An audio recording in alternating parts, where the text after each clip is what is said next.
আবর্জনা ফেললেই এবার মোটা টাকা জরিমানা। বর্ধমানের জিটি রোডের ওপরই আবর্জনা ফেলার অভিযোগ, আর সেই আবর্জনা এবার রাস্তায় ফেললেই মোটা টাকা জরিমানা দিতে হবে। আবর্জনা ফেললেই মোটা টাকা জরিমানা, বর্ধমানের জিটি রোডের ওপরই আবর্জনা ফেলার অভিযোগ। কিন্তু কেন এমন এই পদক্ষেপ নিচ্ছে বর্ধমান পৌরসভা? শরদিন্দু আমাদের সঙ্গে রয়েছে, আরো বিস্তারিত জানবো। শরদিন্দু, কেন এই ধরনের পদক্ষেপ নিচ্ছে বর্ধমান পৌরসভা?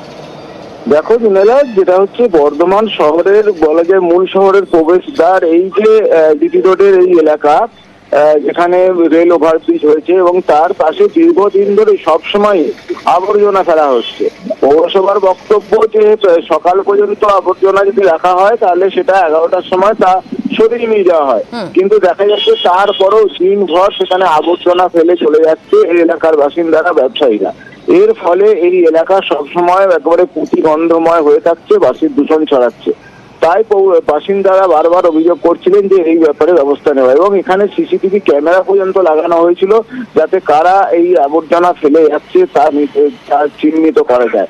কিন্তু তারপরেও দেখা যাচ্ছে কোনো কাজ হয়নি। তাই পৌরসভা এবারে সিদ্ধান্ত নিয়েছে যে আর মৌখিক কোনো অনুরোধ উপরোধ নয়, একেবারে সরাসরি জরিমানা করা হবে যারা এই আবর্জনা ফেলবে তাদেরকে।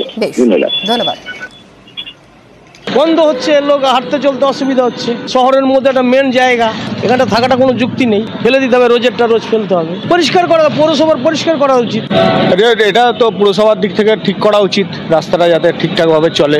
আমাদের আবর্জনা করলে তো বিভিন্ন রোগ সংক্রমণেরও ব্যাপার থাকে, হ্যাঁ, তো সেই সমস্ত রোগ সংক্রমণ একটুখানি কম হবে, সেই জায়গাটায় মানে আমাদের দেখা উচিত। ওখানে নজরদারি করার জন্য আমরা সিসি ক্যামেরা লাগিয়েছি আমরা, এবং আমরা মানুষকে বারবার আবেদন করেছি আমাদের ভ্যাট পরিষ্কার হয়ে যাওয়ার পর আমরা ময়লা আবর্জনা ফেলবেন না। 11টার পর আমরা প্রত্যেকটি ভ্যাটে আমরা পরিষ্কার করে দিই। বর্ধমান শহরে শুধু একটা ওই ওভারব্রিজের নিচে একটা ভ্যাট না, প্রায় 40-50টা ভ্যাট আমাদের পরিষ্কার করতে হয়। এরপরও যদি মানুষ না শুনে আমরা বাধ্য হয়ে মিউনিসিপ্যালিটি অ্যাক্ট অনুযায়ী আমরা জরিমানা করবো, এটা আমরা সিদ্ধান্ত নিয়েছি আমরা।